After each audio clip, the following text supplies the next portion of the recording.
Hi guys, எல்லோருக்கும் வணக்கம். எப்பவுமே சந்தோஷமாக இருக்க வாழ்க்கையில் தொடர்ந்து முயற்சி செஞ்சுக்கிட்டே இருங்க. நன்றி.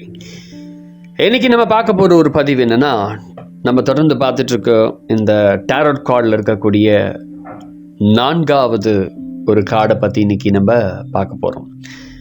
ஸோ ஃபஸ்ட் டைம் வீடியோ பார்க்குறீங்கன்னா முதல்ல டேரோட் கார்ட் ரீடிங்னு பிளேலிஸ்ட்டில் இருக்கும். அதில் மொதல் வீடியோலேருந்து பார்த்துட்டு வந்தீங்கன்னா ரொம்ப உதவியாக இருக்கும். உண்மையாக நீங்கள் டேரோட் கார்ட் ரீடராக ஆகணும் அப்படின்னா அதெல்லாம் பாருங்கள், ரொம்ப ஹெல்ப்ஃபுல்லாக இருக்கும். அற்புதமான பலன் தரக்கூடிய ஒரு முறை.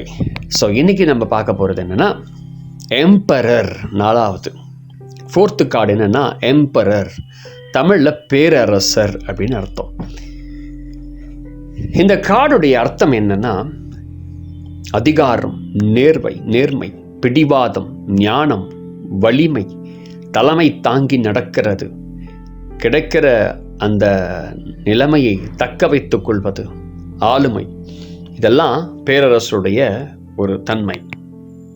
இந்த பேரரசர் ஒருவர் மேஷ சின்னம், மேஷ சின்னம் சொல்லுவோம்ல, அந்த சின்னத்தில் பொறித்த அந்த மேஜையில் உட்காந்துட்ருக்க ஒரு சிம்மாசனத்தில் அமர்ந்துட்டுருக்கிறாரு. நீண்ட வெள்ளை தாடியும் முதிர்ந்த முகமும் அனுபவத்தையும் அறிவையும் குறிக்கிறது. பின்னால் இருக்கும் மலைகளுக்கு நிகரான இடத்தில் சிம்மாசனம் கொண்டு அமர்ந்திருக்கிறதுனால உயர்ந்த அறிவையும் ஆளுமை திறனையும் குறிக்கிறது. இந்த பேரரசனுடைய மகுடத்தில் 5 ரத்தினங்கள் பதிக்கப்பட்டிருக்கிறது. இது பஞ்சபூதங்கள் ஆளுமையை குறிக்கிறது. அவருடைய கையை நல்லா பாருங்கள். வலது கையில் செங்கோல் வச்சிருக்கிறார். அது அதிகாரத்தையும் வளைந்து கொடுக்காத நியாய தீர்ப்பு வழங்குவதையும். இடது கையை பாருங்க, இடது கையில் இருக்கும் கனி உலக ஞானத்தையும் பிரதிபலிக்கும் ஞான கனியையும் குறிக்கிறது. அந்த மலைகள் திடத்தன்மையும் நீடித்து நிலைத்திருக்கக்கூடிய விஷயத்தையும் குறிக்கிறது. காலில் அணிந்துள்ள அந்த கவசம் பாதுகாப்பான பாதையில் செல்வதை குறிக்கிறது. அவர் ரெட் கலர் அந்த போட்டிருக்க அந்த ட்ரெஸ்ஸு மேலாடை அது பேர் ஆர்வத்தையும் ஆற்றலையும், பின்னணியில் உள்ள அந்த ரெட் அண்ட் ஆரஞ்சு கலர் நிறம் வாழ்க்கையின் சந்திக்கும் சவால்களை குறிக்கிறது.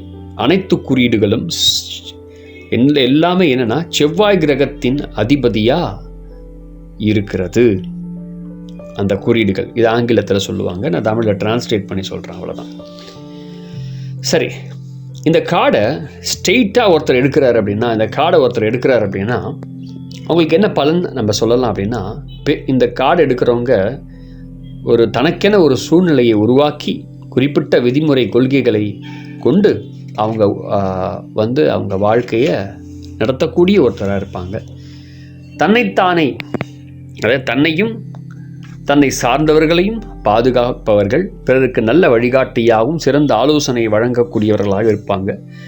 எதிர்காலத்தில் வெற்றிகரமான விஷயத்தில் அடித்தளம் அமையும் எடுத்து வைப்பாங்க. முற்போக்கு சிந்தனையாளர்கள், மனதில் உள்ளதை அப்படியே வெளியே சொல்லிவிடுவர். இவங்க கிட்ட ரகசியம் சொல்லாமல் இருப்பது தான் நல்லது. சுற்றித் திரிவதில் சுகம் காண்பவர்கள், சுற்றுலா போகிறதுக்கு, அந்த ட்ராவல் பண்ணுறதுக்கு இவங்க ரொம்ப அற்புதமான ஒரு விஷயம் அந்த கார்டை வச்சுருக்கோங்க. விதண்டாவாதம் பேசுவதில், குற்றம் கண்டுபிடிப்பதில் வல்லவர்கள். யாராலும் சரி, அவங்க பேசினாலும் அவங்க பதில் சொல்லிடுவாங்க. மிகுந்த போராட்டத்துக்கு பிறகுதான் தற்போதைய நல்ல நிலைமை அடைந்துள்ளார்கள். மன உறுதிமிக்க தைரியசாலி, தொழில் மேன்மை, பதவி உயர்வு, ப்ரமோஷன் பெறுவதை இந்த கார்டு குறிக்கிறது. அவங்களுக்கு எதை பண்ணாலும் சாட்டிஸ்ஃபேக்ஷனே இருக்காது. அரசியல், பொது வாழ்க்கை, இந்த டீம் ஒர்க் போன்ற விஷயங்களுக்கெல்லாம் இந்த கார்டு சக்தி வாய்ந்த ஒரு லீடர்ஷிப்பை அவங்களுக்கு குறிக்கிறது. பணம், பொருள் சார்ந்த இந்த வாழ்க்கையில் நடுநிலையை வகிப்பவர்கள். வயதிற்கு மீறிய ஞானம் இவங்கக்கிட்ட இருக்கும். இவங்க ஹாப்பியாக சுற்றி ஃப்ரீடமோடு இருக்கக்கூடிய ஒரு நபர். ஒவ்வொரு செயலையும் உன்னிப்பாக கவனித்து தொலைநோக்கு பார்வையும் முடிவுகள் எடுப்பாங்க. பிறகு தவறாக புரிஞ்சுக்குவாங்க. அதனால் அவர்களுக்கு எதிர்ப்புகளும் கொஞ்சம் அதிகமாக இருக்கும். பிறர் இவர்களை கேலி செய்யும்படி இருந்தாலும் பின்பு மதிப்பு தானாக வந்துடும். இவங்களுக்கு நட்பு வட்டம் ரொம்ப கொஞ்சமாக தான் இருக்கும். அதிகமாக ஃப்ரெண்ட்ஸில் இருக்க மாட்டாங்க. சட்ட ஒழுங்குடன் தொடர்புடைய மக்கள், அதாவது போலீஸ், லாயர், இந்த மாதிரி விஷயங்களில் இருப்பவங்க இந்த கார்டை குறிக்கிறது. சூட்சும விஞ்ஞானத்தில் ஆர்வம் உள்ளவர்கள். உதாரணம் மாந்திரீகம், ஜோதிடம், தியானம், யோகம், இந்த மிஸ்ட்ரிஸ் ரிலேட்டடாக இருக்கக்கூடிய சில ஆர்ட்டெல்லாம் இருக்கும். அது எல்லாத்துலேயும் அவங்க வந்து சிறந்தவர்களாக இருப்பாங்க. உடலில் வந்து காயமோ தழும்போ நிச்சயம் ஏற்படும். தனிமையில் அதிகமாக சிந்திக்கிறதுனால உடல் மெலிந்து காணப்படும். இவங்க உடம்புல செவ்வாய் கிரகம் அதிகமாக இருக்கிறதுனால இவங்களுக்கு சில பரிகாரத்தை சொல்கிறாங்க.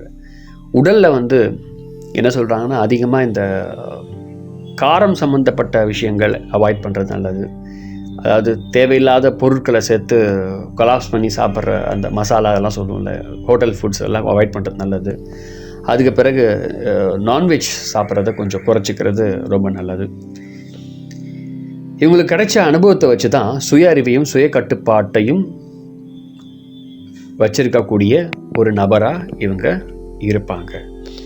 சரி, இந்த கார்டை எடுத்தவங்க இந்த மாதிரி, இந்த கார்டை தெரியாமல் தலைக்கீழே எடுத்துட்டா அங்கே என்ன நடக்குது அப்படின்றத நம்ம தெரிஞ்சுக்கணும்ல. முக்கியமான ஒரு விஷயம், இந்த கார்டை தலைகீழே எடுத்துட்டா என்ன நடக்கும்?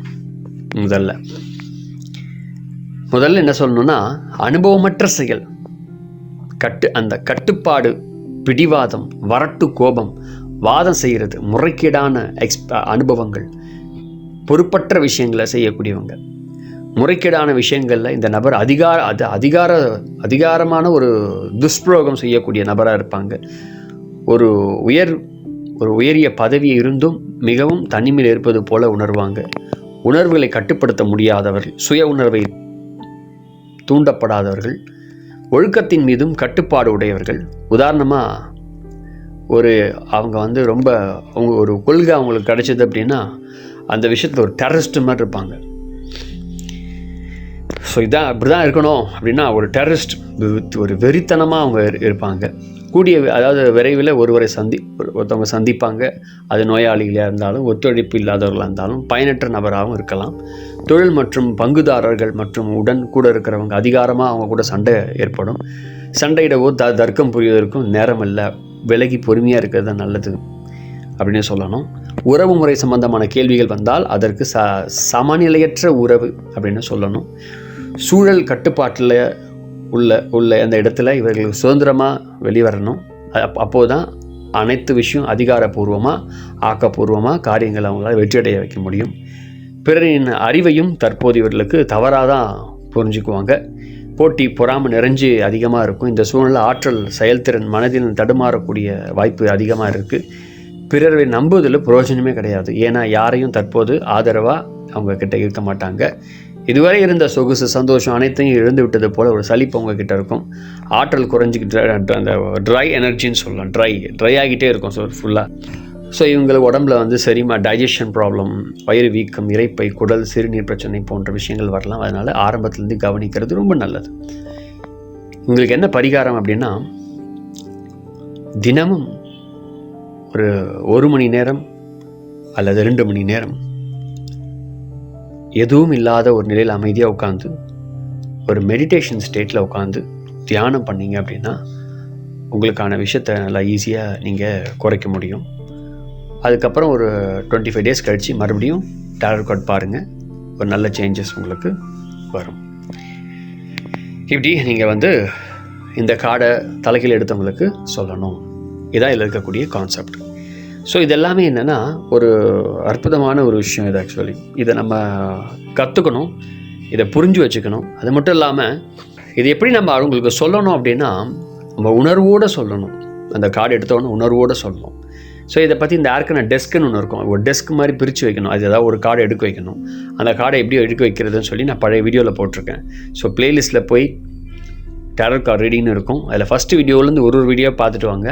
அப்போ தான் இந்த டேரட் கார்டு எப்படி வந்துச்சு, அது எப்படி நாம் எப்படி ஆக்டிவேட் பண்ணலாம், செயல்படுத்தலாம், அதுக்கு என்ன நமக்கு வேணும், நம்ம என்னென்னலாம் பண்ணலாம் அப்படின்ற பல ரகசியங்கள்லாம் உங்களுக்கு தெரியும். ஸோ இந்த தலைகீழாக வரும்போது, டேரட் கார்டு வரும்போது நம்ம ஜாக்கிரதையாக அவங்களுக்கு சரியான பாதையை காமிக்கணும். தப்பான விஷயத்தை எதையோ ஒன்று கொலாப்ஸ் பண்ணி ஏதோ சொல்லிட்டோம் அப்படின்னா அவங்களுக்கு மன பாதிப்பும் ஏற்படும். அதனால் அவங்க உடலும் பாதிப்பாகும். அதனால் நம்ம ஜாக்கிரதையாக ஒரு விஷயத்த அவங்கள பயமுறுத்தக்கூடாது. அதை பொறுமையோடு அவங்களுக்கு வந்து சொல்லி கையாளுறதுக்கான வழிமுறையும் அவங்களுக்கு நாம் சொல்கிறது நல்லது. ஸோ இதுதான் இதோடைய முறை. ஸோ நம்ம அடுத்த பதிவில் வேறு ஒரு டேரோ கார்டை பார்க்க போகிறோம். ஸோ தொடர்ந்து நம்ம வீடியோவை நீங்கள் பாருங்கள். ஏன்னா ஒவ்வொரு வீடியோவும் உங்களுக்காக தான் நான் வந்து இந்த பதிவுகளை போட்டுட்ருக்கிறேன். அதனால் மறக்காமல் வீடியோவை சப்ஸ்கிரைப் பண்ணுங்கள். யாரெல்லாம் டேரோ கார்டு ரீடராக ஆகணும்னு நினைக்கிறீங்களோ தயவுசெய்து அவங்களுக்கு எல்லாருக்கும் இந்த வீடியோவை ஷேர் பண்ணுங்கள். இந்த வீடியோ மட்டும் இல்லை, ப்ளேலிஸ்ட்டில் இருக்க எல்லாத்தையும் மொத்தமாக ஷேர் பண்ணுங்கள். படிக்கட்டும், தெரிஞ்சுக்கட்டும். இந்த வீடியோஸ் மொத்தத்தையும் நீங்கள் பார்த்துட்டிங்க அப்படின்னா இந்த டேரோ கார்டு ரீடிங்கில் இருக்கக்கூடிய அபவ் ஒரு 100 வீடியோஸ் மேலே இருக்கும். அந்த வீடியோஸ் எல்லாத்தையும் பார்த்துட்டிங்க அப்படின்னா டேரோ கார்டை கம்ப்ளீட் பண்ணிடலாம். You will become a good tarot card ரீடராக மாறிடுவீங்க. ஸோ உங்களுக்கு ஒரு பர்ஃபெக்டான ஒரு ரீடராக இருப்பீங்க. ஸோ உங்கள் லைஃப் ரொம்ப அற்புதமாக மாறும். கூடிய விரைவில் நீங்கள் ஒரு டேரோ கார்டு ரீடராக மாறுவதற்கு என்னுடைய வாழ்த்துக்கள். Thank you very much. மறக்காமல் வீடியோவை சப்ஸ்கிரைப் பண்ணுங்கள்.